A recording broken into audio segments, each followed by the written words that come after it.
Thanks, guys. In the wonderful world of New Orleans, it's been filled with voodoo for years. Hexes, herbs, grease, charms, chants, people dancing around fires with snakes in their arms. Marie Catherine Laveau was one of the most prominent voodoo queens in New Orleans. She was a hairdresser for upper-class clientele in New Orleans. She studied voodoo under Dr. John Bayou and took to the teachings very quickly and became the dominant practitioner of voodoo in New Orleans. There's some conflicting history about Marie Catherine Laveau, and some of that is on strangehistory.com, and the Committee for Skeptical Inquiry is her birthday. They list her birthday as September 10th, 1801, whereas American Women History lists her as September 10th, 1794. So it's hard to find what her actual birth date is. The History of American Women also states that nearly everything that is known about her originates in the secretive oral tradition of the practitioners of voodoo, which has been embellished with hearsay and drama, making an already larger-than-life persona absolutely formidable in the tales that survive. So she was very popular, she was very talked about, and there was not a lot known about her. She was the illegitimate child of Charles Laveau, who was a wealthy white planter, and her mother was Marguerite de Cantrell, a Creole woman and a free woman of color. There's not much more information on her than that until she married Jacques Perry on August 4th of 1919 at the St. Louis Cathedral, and their wedding license is actually preserved in the cathedral as a showpiece. 1 year later, Jacques Perry disappeared and was presumed dead per one source. Another source states that there was evidence that he actually deserted her. So there's some more kind of information that's kind of here and there on her. It's kind of hard to decipher when it comes to Marie Catherine Laveau what's true and what's not, because everything's, not written down. It's kind of travels through the news with the voodoo. Per strangehistory.com, she studied with John Bayou. She combined her voodoo beliefs with some Catholic traditions, such as the use of holy water, incense, the saint statues, Christian prayers. She used Christian prayers in her rituals. She combining beliefs made people more accepting of voodoo, and that's one of the reasons that she was so popular, is that she combined the two religions, and that's why she had so many people as clients, and such of the high class people went to her for their grease or their love spells and their potions and those kinds of things, is because she actually made it easier for them to justify going to her, because she used both of the different religions in her practice. She used voodoo and hoodoo. Hoodoo is the actual magic ritual that she performed, and she did perform that in Jackson Square in New Orleans.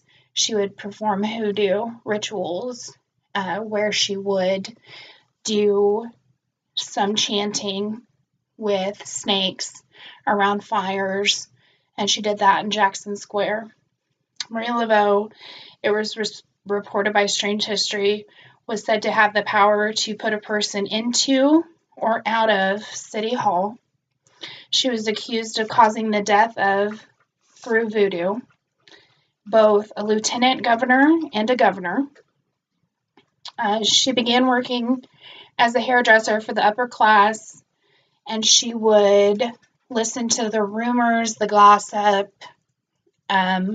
She would listen to all the lies that the husbands were telling their wives, and she would gather up all that information. And that's why the question is, was she really a voodoo queen at all? Did she really have all these amazing powers? Or did she just use all the information that she gathered up and portray powers of divination? And that's what some people thought, is that she actually just used all the information that she gathered as a hairdresser and then portrayed herself as having these amazing voodoo powers. Though she did perform the hoodoo rituals with snakes and sell all the hoodoo and voodoo, grease, which are the charms and things like that.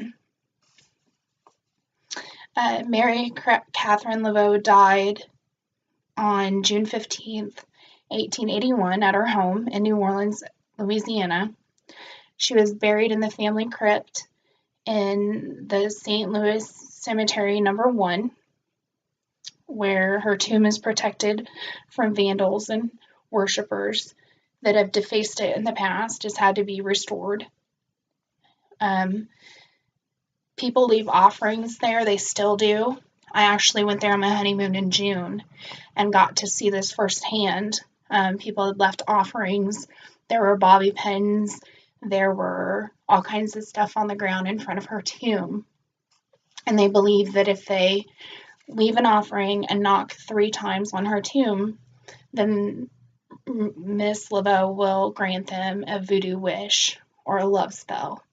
And then there were X's dug into the tomb that had been painted over, but they hadn't been carved out. It said that if she grants you your wish, you're supposed to go back and carve the 3 X's to show that she had actually followed through and granted your wish. So they have tried to prevent people from going into the cemetery that are not there to see loved ones or with a tour, to prevent her tomb from being defaced, because it is such a popular tourist attraction. And they actually do advertise to go see the Voodoo Queen's tombstone. And that's actually what I did, was sign up to go see a tour of the Voodoo Queen's tomb. But it's said, per History of American Women, that Marie Laveau's grave actually has more visitors than Elvis Presley's grave. So here's a woman who may or may not have actual powers of voodoo. She may just get her information from the beauty shop, basically, because she's a hairdresser, and then portray that she has powers of voodoo. And she is so popular because of it that she actually gets more visitors every year than Elvis Presley himself does. So it was very interesting. It was nice to get to take a tour. I highly recommend that if anybody's in New Orleans, Louisiana, at any time, that you take a cemetery tour, not just to see her tomb. The whole cemetery is beautiful. The way they do things, the way they bury their dead, is a very, very amazing process. But Marie Catherine Laveau, the Voodoo Queen, it was very interesting to learn about her life, and learn about her burial, and the fact that people still worship her today and leave offerings on her tomb. So, thank you.